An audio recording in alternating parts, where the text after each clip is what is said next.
Hey everybody, it's me, John Anthony Chihawk Soltero, better known as the Anti-Hero. So today was Labor Day, and I took part in the final day, and like 2.5 of the final 4 hours of the Labor Day sale at our Galaxy Comics, Anime and Toys here in Tucson, Arizona. It's been a while since I've been inside our Galaxy. They used to be where I went for all my subs way back in the day, like we're talking 20 years ago. Back when Age of Apocalypse was happening and I was really getting into comics and stuff like that. So anyways, I wanted to go over some of the stuff that I got. Everything in the store was between 30 and 80% off. So no matter what you purchased, you were getting a pretty good chunk off. I bought just comics. Books that were under $10 were 60% off. Books that were over $10 were 55% off, I believe. And then he had a bunch of long boxes that hadn't really been sorted or like priced or anything like that, but he priced them as we went along, and I got some of those, and they were some pretty cool books. So let's go through. First, I got a Web of Spider-Man #1. Didn't pay a whole lot for this, even with the discount, or even before the discount. It is a reader copy. It's pretty chewed up, but it's still kind of a very cool book to have. Also got a Web of Spider-Man #2, where he is not wearing the black costume anymore, just one issue later. I did find a Marvel's Greatest Comics issue 39, where the Black Panther, you can see him there right in the background, hunts the Fantastic Four. And this is a 20-cent comic, so this is a Bronze Age book. Marvel and DC put out some really interesting stuff in the Bronze Ages, or in the Bronze Age, but I've been seeing a lot of really cool Bronze Age stuff at Bookman's. I found some cool Bronze Age stuff here at Heroes, or at our Galaxy, and at the comic book shopping network between Presidio and Pueblo Comics. It's going to bounce back and forth a little bit between the publishers. I did get a Harley Quinn first series, issue 26, the Under New Management cover. This is when they changed the creative teams on the book. I also found this because this gentleman lives here in Arizona, and every once in a while he comes down to Charlie's Comics and we'll do a signing at some of the events. Plus, I really like the animated movie, and I've never read the book before. So I got the Brian Augustine penned Gotham by Gaslight. Also drawn by the creator of Hellboy, Mike Mignola, and is also very much considered to be, even though they didn't call them Elseworlds Tales, very much considered the first Elseworlds tale by DC. You can see right here, it says A Tale of the Batman. So you know it's not in continuity, but it's also, I've heard it's a really great read. Again, I love the animated movie, so I'm going to check it out. I got a second printing of Teenage Mutant Ninja Turtles #3. Originally, when he priced this, he priced it as a first printing, and I showed him that it was indeed a second printing based on the cover. And so he did change the price on it, which I really appreciate. Just a really cool book to have, especially now because I'm getting back into the Ninja Turtles a lot.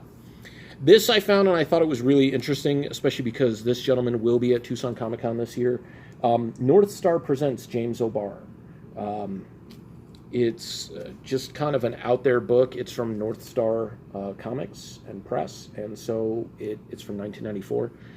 Thought maybe I'd take it with me to get him to sign that. This I could not find anywhere. It is a preview book called Vertigo. It was previewing the upcoming Vertigo launch, the initial launch in the early 90s, which included Sandman, it included Hellblazer, the revivals of like Swamp Thing and stuff like that. So it was a more adult story And this was the preview, so this kind of has like the first appearances of some of the characters, which is, or at least some of the previews. I don't know if they're considered first appearances. This I found, and it's kind of double cool. One, it's just kind of interesting, but at the same time, it's a Brian Bolland cover. Elvira's House of Mystery, issue number 1. And you can see right there, it's Brian Bolland. But just kind of like those Tales from the Crypt type stories, the ooky spooky type EC stuff, which is really, really neat. I'm actually going to jump forward on one of these because it fits with it. Got the Gladstone reprinting of Tales of the Crypt number 1 with the old, stylings that they did with the old EC books back in the day. Beavis and Butthead number 1. Remember this show from back in the day? I did pick up the Mike Judge collection, volume 1, and I gotta say this doesn't hold up. The animation doesn't hold up, like the humor in it and stuff like that. For me, it's kind of like Invader Zim. Like, it was fun when I watched it when it originally came out, but I'm 40 now. I'm in my 40s. That kind of humor is just really like just backwards, and it's very juvenile, and it's not that great. This is a fourth, I believe this is the 4th printing or 3rd printing of the Tick. All the different printings. These are oversized books. So if you see right here, it's the same height, but it's a little bit wider than a standard comic book. But all the printings had different color backgrounds. You also got, some extra pages added into it. I have the collected Edland of the Tick, and I mean, this is just kind of icing on the cake because it's just fun to have. So you saw another thing that I got. I really want a good copy of the hologram cover. I do have a hologram cover copy, but the spine is like really rolled and bent.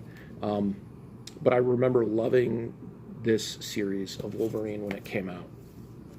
And then while I was looking through the trade paperbacks, while he was tabulating some of the stuff that hadn't been priced already, I saw the trade paperback for Days of Future Past from the X-Men, which made me think to go look for this miniseries of the Days of Future Present, Wolverine specifically. And I remember this when it initially came out. I think I had issue 1, maybe issue 3. I didn't have the whole set. Now I got the whole set. It's a fun series. I love all the future X-Men stuff in the Days of Future Past. It was one of my favorite X-Men story of all time. This is like the cream of the crop that I have right here. Astonishing Tales, number 26. This is the 2nd appearance of Deathlock, the Demolisher. They did not have number 25. That book is like $150 anyways. But this is, it's not a bad copy. The spine is kind of beat up, but still a good book, and it was 60% off of the price, which was under $10. So this is probably the king of the books that I got today. The Incredible Hulk, number 324, The Return of the Great Goliath. This is the road to him turning into Joe Fix-It, which is really integral right now with the Immortal Hulk, with how Hulk is being portrayed. When he's Banner, he has the cunning of the Hulk, and he's still really strong. In Immortal Hulk 17, which is like when he was just like, call me Joe, I popped for that, and I don't pop for a lot of stuff while I'm reading comics, so it was really, really cool to find this. It's also an homage cover to the very, very first Hulk book, Hulk number 1, because it wasn't actually the Incredible Hulk when it first came out, the first 6 issues. Incredible Hulk 346. This is Eric Larson and Todd McFarlane. This is actually the last time McFarlane worked on the Hulk book back in the day. Incredible Hulk 351. More Gray Hulk goodness. If nothing else, just for this cover, like Incredible Hulk 374. This is just a great cover. Like, it's awesome. Getting ready to throw down with the Thing again. Incredible Hulk 379. It's kind of a nice cover. It's also got a couple of first appearances in it as well, including Pantheon. The 30th anniversary issue, Incredible Hulk 393. This was actually up on the CBSN show with Presidio and Old Pueblo this past weekend. I picked it up from these guys. And then this is a dupe copy because I just picked this up as well. Incredible Hulk 466, The Death of Betty Banner. The cover is just beautiful. The interior story is just a lot of fun. I mean, other than it being a death and everything, but so a lot of Hulk goodness, a lot of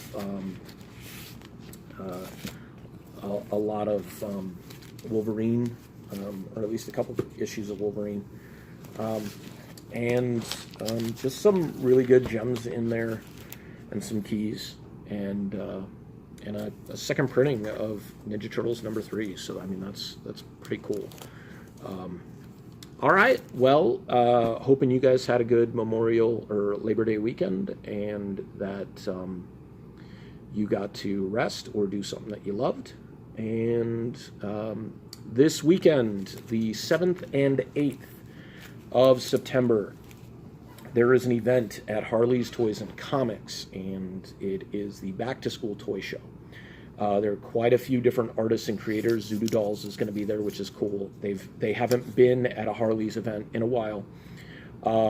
Dolls Devil Designs is going to be there. She is an attendee, Sarah Labois, or Sarah Labar. I'm not sure how to pronounce that specifically. She's going to be there as well. She's part of the Arizona Comic Book Creators group. Arizona Comic Creators will be there. Creatively Queer Press will be there. Presidio Comics, Old Pueblo Comics. You'll see Team Fuerte running around there as well. Sharf Dogs Comics will be there as well. He's really cool, nice guy that I really got to know and meet at the Grand Central Toy Show. It's going to be 2 days. It's at the mall, so it's free parking. It's free to attend. All school-age kids also. This is something I saw on the Team Fuerte channel. All school-age kids who attend get a free raffle ticket for a number of different raffles that they're going to do throughout the event. If you are not a school-age kid, you can buy raffle tickets as well. But all school-age kids will get one free raffle ticket. It's going to be a lot of goodness. And another bonus, I did check the tracking on the Bubba files and the expected delivery date, and I'm really, really hopeful that this is going to hold true. September 6th, Friday, by 8 p.m. So if it shows up by then, you will be seeing hopefully a post that night, unless I'm just that exhausted, and you will be seeing those books, the Bubba Files, at the Harley's Back to School Toy Show. So I'll see you later. Peace.